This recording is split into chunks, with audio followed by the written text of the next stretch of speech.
Let's move to the account of Elijah.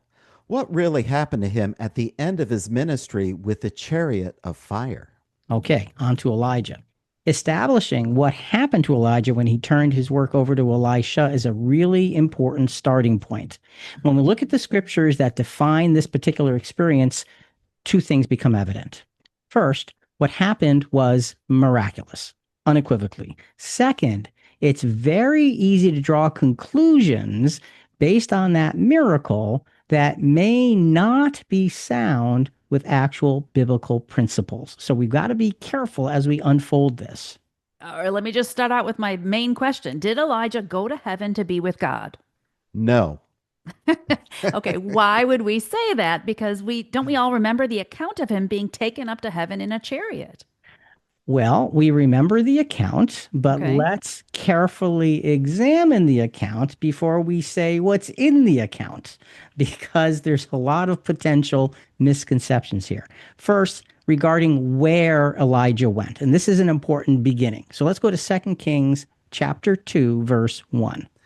And it came about when the Lord was about to take up Elijah by a whirlwind to heaven, that Elijah went and Elisha from Gilgal.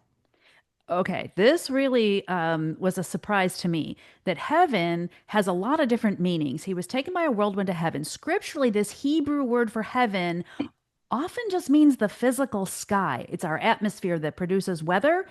It's the context that can broaden it to mean further out, our visible universe of stars, or it can be the theological description of where God resides. We tend to think of that in every case, but that's not what this word means. And that's a really, really powerfully important point. So let's look at a few other uses of this word to demonstrate this variance in understanding. Let's go to Genesis chapter 1, verse 9. And when we go to this scripture, these are the first times the word heaven is introduced. And I think that's an important baseline for us.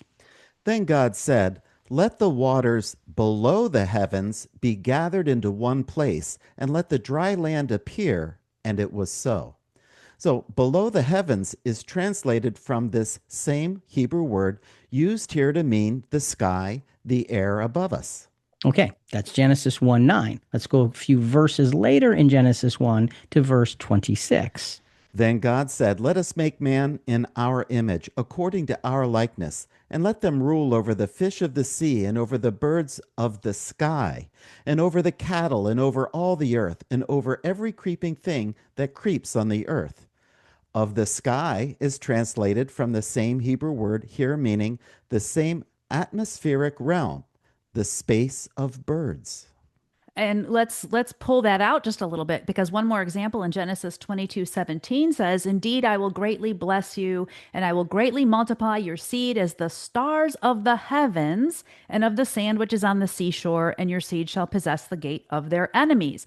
Stars of heaven here refers to our visible universe of stars from our perspective on Earth, the wider cosmos, but it could also be used metaphorically to indicate eternity and divine order. Ecclesiastes 3:1 says there's a time for everything and a season for every activity under the heavens. All right. So this is a simple word that's got a lot of complex meanings. That's And right. we really have to see it in the context that it belongs. And that's the important part of taking these few minutes here. We know God is called the God of heaven, like you just said, a meaning which does indicate something higher than, further out than our atmosphere. I mean, God's throne is in heaven. That's what it says in Psalms 11:4. And we know it's not in our atmosphere. We know it's not amongst the stars. It's in this lofty place way outside of those things. Now, in spite of that, in spite of the fact that God's home is way beyond, Mhm. we firmly believe that Elijah was taken up into the air and not into God's heavenly home. He didn't go to heaven. When we say heaven and we think of God's home, no, we don't believe that's where he went. Why?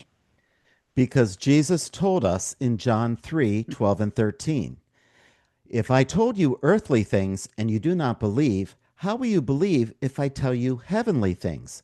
No one has ascended into heaven, but he who descended from heaven, the Son of Man. Okay, so you're reading from John. That's the word heaven. We've switched from Hebrew to Greek. The Greek term in the New Testament is essentially the direct continuation of the Hebrew idea that heaven can mean the physical sky where birds are, it can mean the starry heavens, or the spiritual dwelling place of God.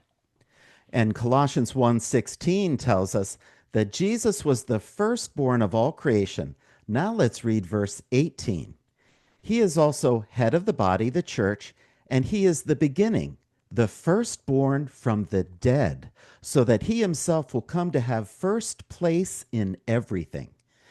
Jesus is the first person to be resurrected from the dead, making it clear proof that no human was resurrected before him. Including Elijah. Mm. We need to understand that when Jesus says no man has ascended up to heaven, he means it. When it says about him, he was the first one to go to heaven, it means it. We can't put Elijah someplace that the scriptures don't allow him to go.